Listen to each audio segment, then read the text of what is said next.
The Eternal City is not immune to the bed and breakfast trend. Private individuals have made rooms or apartments available to tourists.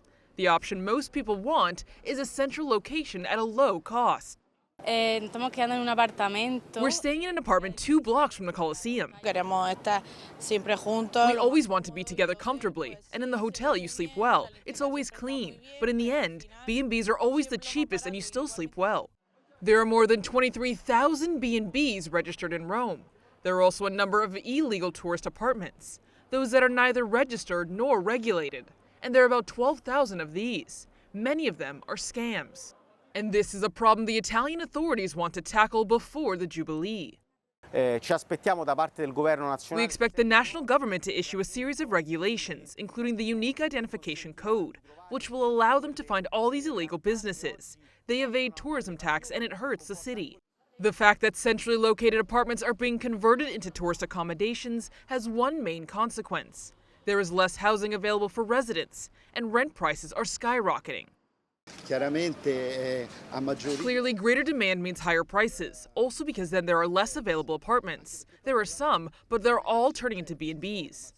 The result? Residents are forced to move out of the city. This is the case of Matteo, a porter in a building with tourist apartments. He has a long commute to work because he can't afford to pay for housing near the center. This unfortunately affects local people a lot because the cost of rent is very high. I mean, maybe for a tourist it's a normal price, but for me, living here, it's a very high price. For other businesses, this increase in prices is logical if demand is high. I own a house and I will plan for the rise in costs. There will be some increases in the short term, but that's part of the business. With this on the table, there is even a proposal that Rome should push for the €5 tourist tax that Venice has.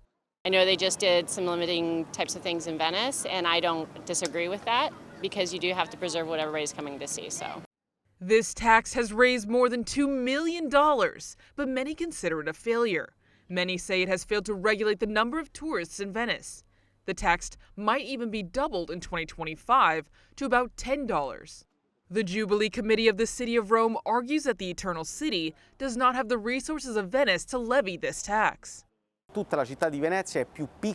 entire city of Venice is smaller than the center of Rome, so it is clearly a completely different situation.